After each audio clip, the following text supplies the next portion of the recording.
दोस्तों जय हिंद। आज की वीडियो वैदिक संस्कृति।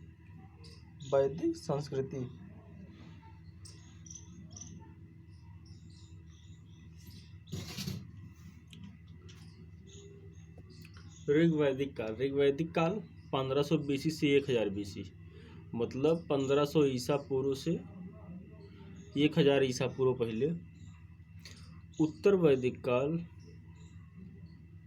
1000 BC से 600 BC तक, यानी 1000 ईसा पूर्व से 600 ईसा पूर्व तक था।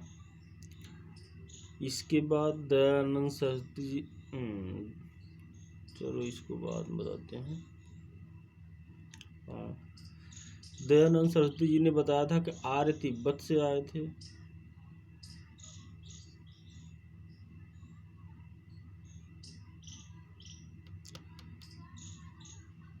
आर्य जो है जब आए तभी से ऋग्वैदिक काल शुरू हुआ था।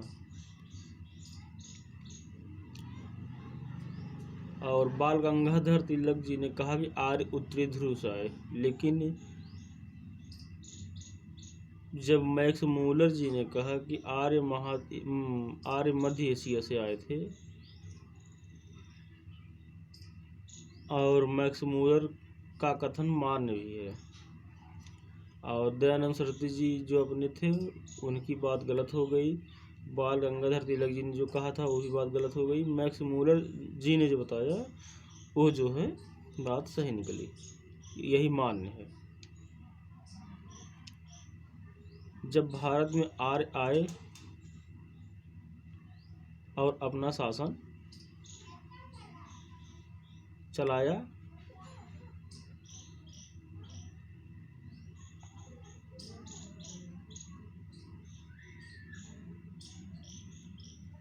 यही आर्याव्रत कहलाया।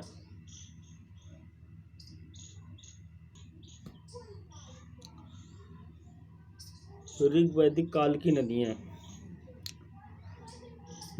के जो पहले नाम थे पुराने नाम, अब नए नाम।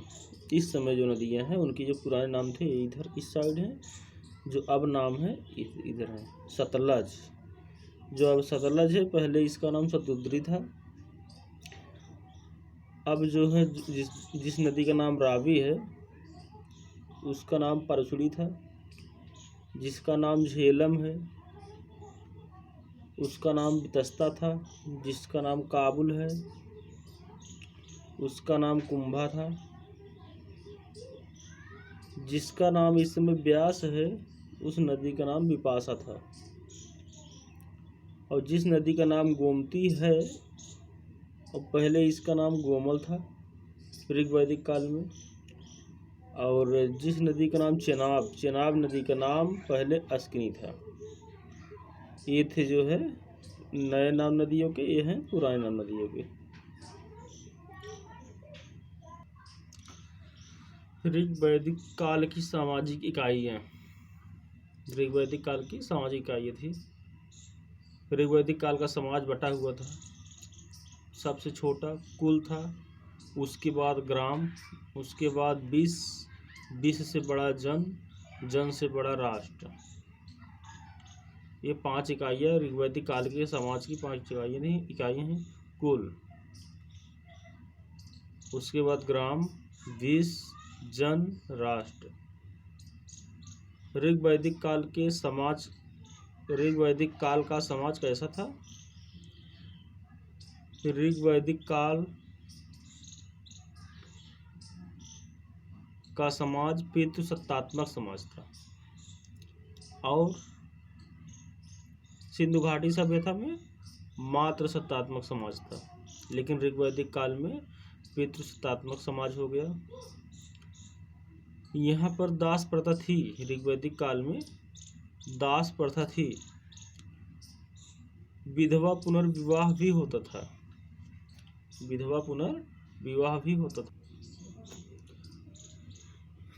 ऋग्वैदिक काल में दहेज प्रथा नहीं थी। ऋग्वैदिक काल में दहेज प्रथा नहीं थी और पर्दा प्रथा नहीं थी। वेद, ऋग्वैदिक काल के वेद 4 वेद ऋग्वेद, यजुर्वेद, सामवेद, अथर्ववेद। इसमें से सबसे पुराना सबसे पुराना वेद ऋग्वेद है और सबसे नया वेद अथर्ववेद।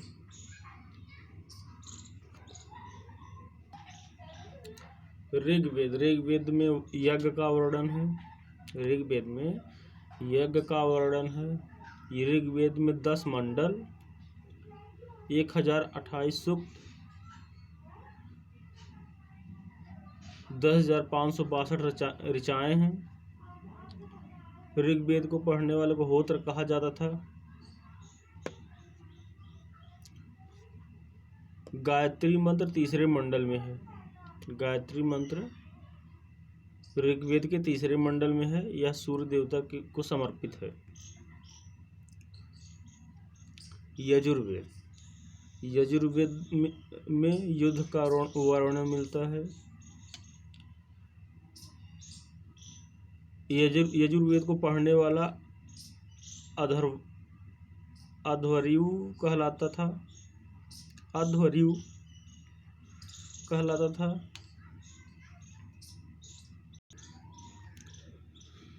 यजुर्वेद पढ़ने वाला अध्वर्यु कहलाता था।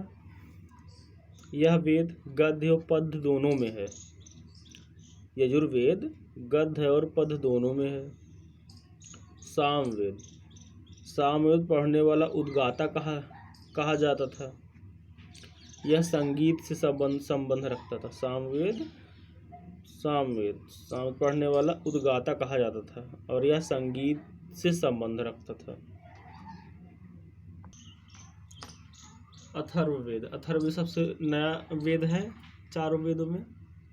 इसमें चिकित्सा, जादू टोना ये सब मिलता है। इसको पढ़ने वाला ब्रह्मा कहा जाता था। वेद के बाद वेदांग लिखे गए। वेदांगों की संख्या 6। वेद के बाद जब वेद लिखे गए तो वेद जो है हार्ड थे, तो पढ़ने के लिए जो है लोगों ने सरल तरीका निकाला और वेद की जगह वेद से थोड़ा कंप्रोमाइज़ करके उसको वेदांग लिखा। वेद के बाद वेदांग लिखा गया। अब वेदांगों की संख्या 6, मतलब वेद को सरल बनाकर वेदांग लिखा गया जो है शॉर्टकट में। 6 वेदांग इस तरह हैं। फर्स्ट शिक्षा, दूसरा कल्प, तीसरा ज्योतिष था, चौथा व्याकरण, पांचवा निरुक्त, छठा छंद।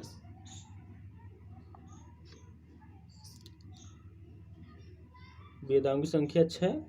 शिक्षा, कल्प, ज्योतिष, व्याकरण, निरुक्त, छंद। वेदांग के बाद उपनिषद लिखे गए और उपनिषद की संख्या 108। वेदांग के बाद उपनिषद लिखे गए और उपनिषद की संख्या 108। और सबसे बड़ा उपनिषद बृहदारण्यक उपनिषद। कौन सा उपनिषद सबसे बड़ा है? बृहदारण्यक उपनिषद सबसे बड़ा है। उपनिषद के बाद पुराण लिखे गए। पुराणों की संख्या 18 और सबसे पुराना पुराण मत्स्य पुराण है। इसी मत्स्य पुराण में विष्णु के 10 अवतार के नाम लिखे गए हैं। अगली वीडियो में 10 आगे की वीडियो जब जो आएगी उसमें विष्णु के 10